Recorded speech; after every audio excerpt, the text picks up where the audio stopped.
what was the relationship like between the Labour left and the State of Israel between, say, 1945 all the way through to the 1990s, or until Oslo? Yeah, that's a very interesting story which I write on the book, because the Attlee government that came to power in 1945, in the last 3 years of the British mandate in Palestine, 1945 to 1948, was not very friendly toward the Zionist project. Famously, there were some sort of criticism related, and rightly so, to the way Ernst Beving, who was the foreign minister, did not always distinguish between the Zionist project and Judaism. At the same time, one should say, the same Attlee government was not supporting the idea of the Palestinian nationhood and independence. They had their own ideas that actually Jordan would be Britain's best ally. And then within 3 or 4 years after the creation of the State of Israel, it was the left wing of the Labour Party that was Zionist to the bone and led the Labour Party to be far more pro-Israel than the Conservative Party in the 50s and the 60s. Why was it? Well, I try in the book to answer it. It had to do with buying into the Israeli propaganda that Israel is a socialist haven, bringing very important labor leaders in the 50s and the 60s to visit the kibbutz and give them the idea that the kibbutz is actually the epitome of all Israel. Well, actually only 3% of the Israelis lived in the kibbutz, totally ignoring the way the Palestinian citizens of Israel were living under military rule, not understanding the whole issue. So it was effective advocacy, moral blindness, and wishful thinking that there is, within the West, there is a better version of socialism.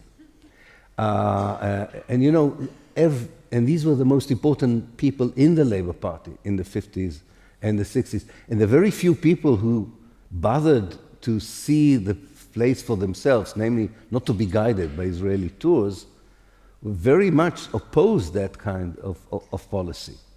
As I mentioned in my own book, people like Brown, who was the foreign secretary. George Brown. Yeah. Who, you know, in a very tame and kind of soft way, dared to mention that there were Palestinians as well.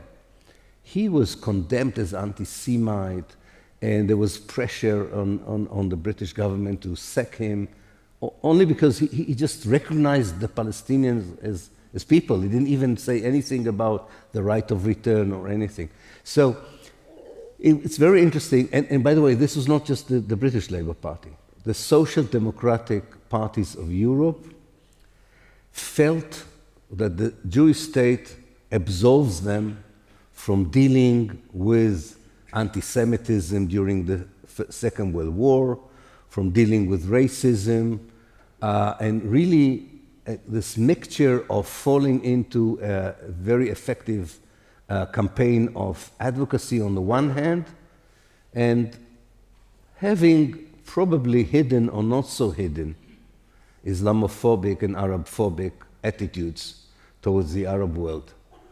Because we have to remember the Labour Party was ruling a British, whenever it was in power in government, it was not, did not see the Arab world as a place that is entitled to independence and total freedom. They were very much into the mood of the Cold War as well as the conservatives. So yes, the left has a lot to think about its complicity in the creation of the State of Israel and sustaining it in the first 10, 15 years and totally ignoring the price the Palestinians paid for it. Yeah, because it's very tempting when you look at historical figures like Nye Bevan, you know, the godfather of the NHS in this country. You think, you know, unadulterated, good person, but you know, he was one of the arch Zionists in the Labour Party supporting this thing. He and Harold Wilson in particular, Prime Minister for the Labour Party in the late 60s, early 70s, really kind of comparing. Can you imagine it? Maybe you can, because this was a different time. He compared Israel to the struggle of the ANC in South Africa. He didn't compare apartheid South Africa to Israel. I want just to make it clear. He said to Jim Callahan, who was the Secretary of State, we will not budge on Israel and South Africa. And I think the poor guy thought that finally Wilson meant, let's take a harsh position towards apartheid Israel and apartheid South Africa. No, that's what he meant. He meant Israel is like the ANC. And he was honored with a special forest that the Jewish National Fund planted, which exists until today. It's called Britain, the Park of Britain. But it's actually in gratitude. It was a gift to Harold Wilson for his pro-Israeli stances. And this forest is built on the ruins of 5 or 6 Palestinian villages that were destroyed in 1948, and the people were ethnically cleansed from these villages. People were trying to alert Wilson to this, but he totally ignored it as propaganda. He brushed it aside as propaganda.